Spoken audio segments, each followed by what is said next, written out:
I have a love-hate relationship with compact fluorescent lights, like most. But, you know, I try to keep them running as long as possible, and I discard them when they're shot. And this one, well, it might be shot, but it might not be.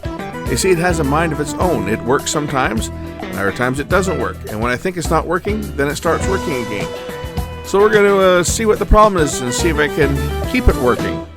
This light bulb is intermittent. It works when it wants. I think there might be a connection that's failed in here. We're going to open it up and see. This is certainly not a new lamp. This is a very old lamp. Actually, it's probably, I don't know, is there a date on here? This is probably 15 or 20 years old. It's old. It's been in here. It's a Noma, and it was in a fixture for years and years and years. I don't know if it's going to open up easily or not. Some of these are easy to open, others not so much, but this should pop apart. The burner should lift off the base, and I'm expecting that I'm probably going to find a solder connection inside here that's cracked. I mean, it could be the burner itself. It could be the filament in the lamp is shot, but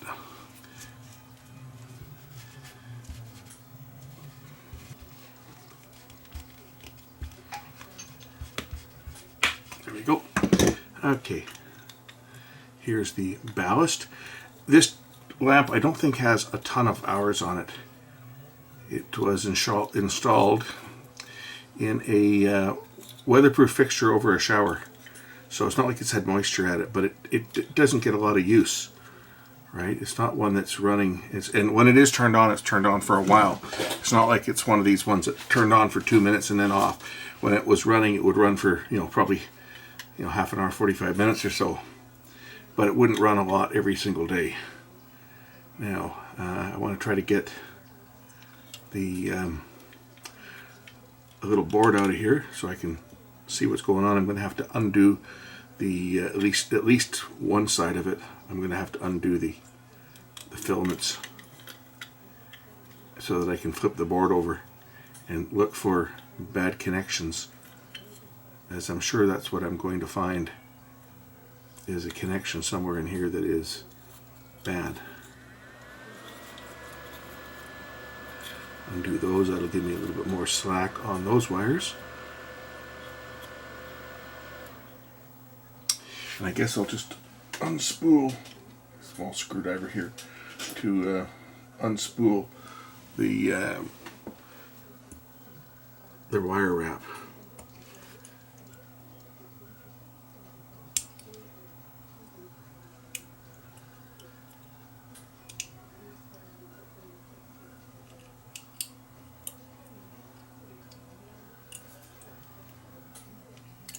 There's one.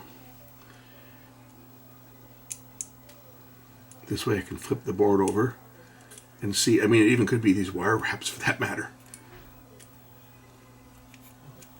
Okay, now I can flip open the board and we can give this an inspection. I can also measure to see if the filaments are open, because if you have an open filament and just tapping it causes it to make a connection, that could certainly do it too. So let's just check for continuity.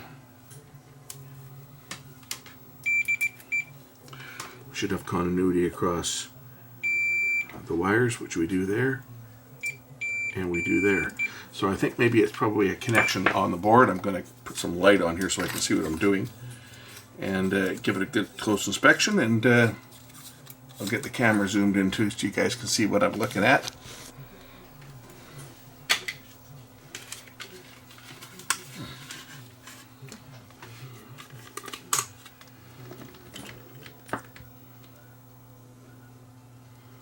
Oh, I see some right now that don't look too good. Can I spot that one right there?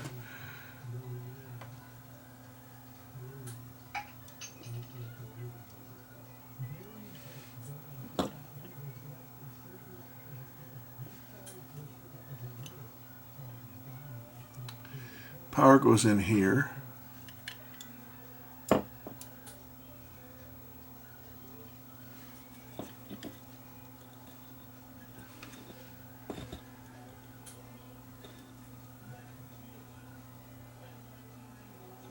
Yeah, there's a few of these that don't look too keen.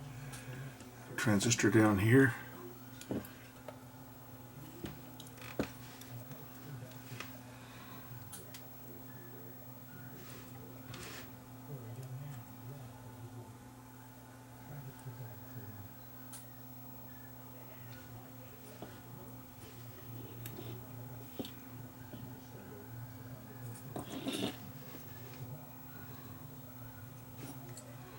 How about where the lamp connects?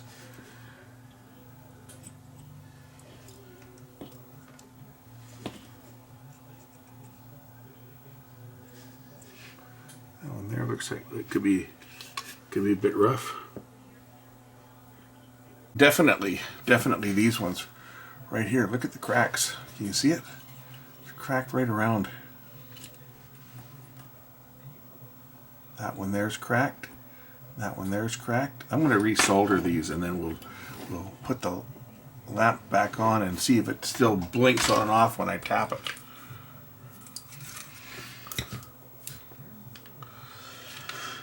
All right, let's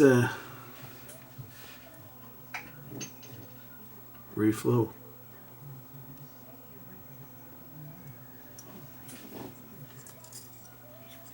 Try to hold this thing in one hand so that it doesn't roll away when I'm trying to heat it up. You guys able to see what I'm doing? That one for sure, that was bad. And this one here is bad. Cracked all the way around. That one's bad.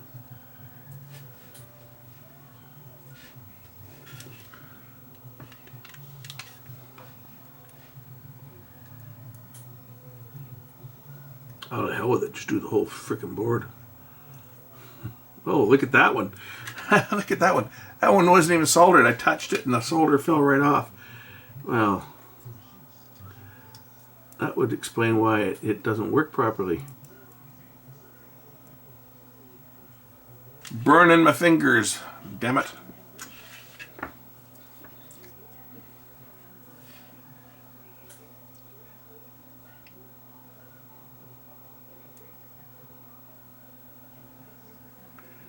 Oh, I don't want to bridge anything while we're working on it, that's for sure.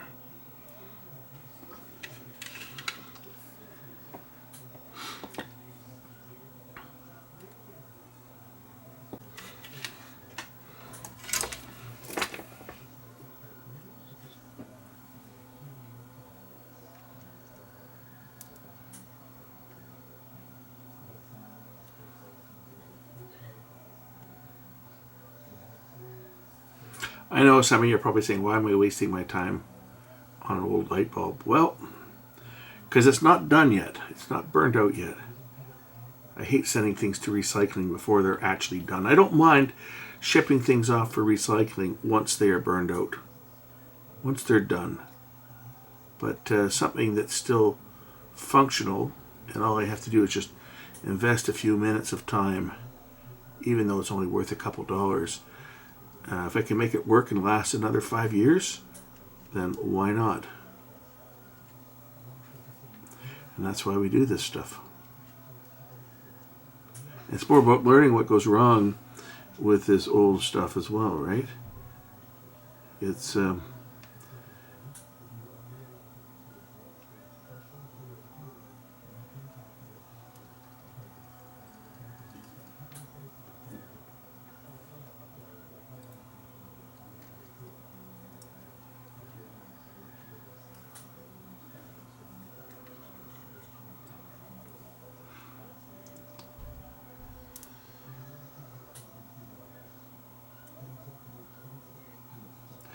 that one's also bad. The solder fell right off that when I touched it. A lot of this can be blamed on wave soldering. When they built these boards, they would all have been done by machine. And the larger contacts, such as the pins that go through to either on the inductor or the pins that go through to the other side where the circuit board connects, they tend to need a little more heat than, say, some of the surface mounted parts. or some of the smaller parts. And if they don't get hot enough at the time that they're put together, you end up with a cold solder connection, which over time can fracture. And then you get a problem, intermittent problem, where it goes out completely. I think I've done pretty much all the board. This 100 ohm resistor will do that. And I'm going to hook the lamp back up and we'll see whether it lights. More importantly, does it go out when I tap it?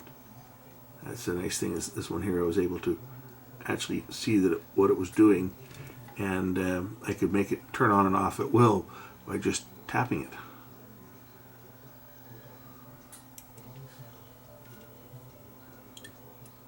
So I think I got all those connections done. So now I'll put the little board back in place and we'll wind the wires back around here.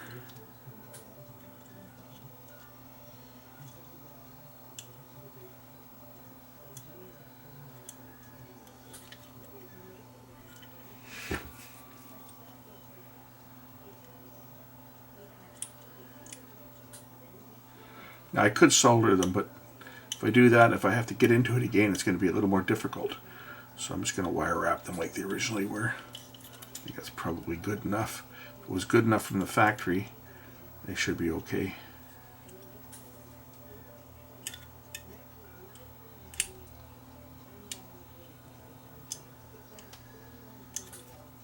Okay, I'm going to screw it into the light socket. Before I put it together, I'm going to screw it into this socket here. So I'll take out this light and I'll shut the power off to the fixture so that I can screw it in without getting zapped. And we'll see whether the thing turns on once I'm done here. Okay, that's there, and it's on, and it doesn't flicker on and off anymore when I tap it. So I think, not that I think, I know that it's fixed. It's fixed. It's done. I say even the capacitor hasn't bulged or anything, because I don't think this lamp has a lot of hours on it. Again, it was used over a bathtub in the kids' bathroom, but it wasn't like it didn't get a lot of use. It might get half an hour a day or 15 minutes a day. So it's not like it's being used. When the kids were little and they took baths and stuff, it might have got more time back then, but lately I don't think this thing sees more than about 15 minutes at a time, if that. Just gotta put this back together now and try to do that without breaking anything. And I would say we're good. So there we go, it's back together. We'll screw that in there and verify that everything's working. And then I will say thanks for watching, and now you know what happens sometimes on these lights. See? No longer is it cutting in and out. Thanks for watching. Catch you in the next one. Bye.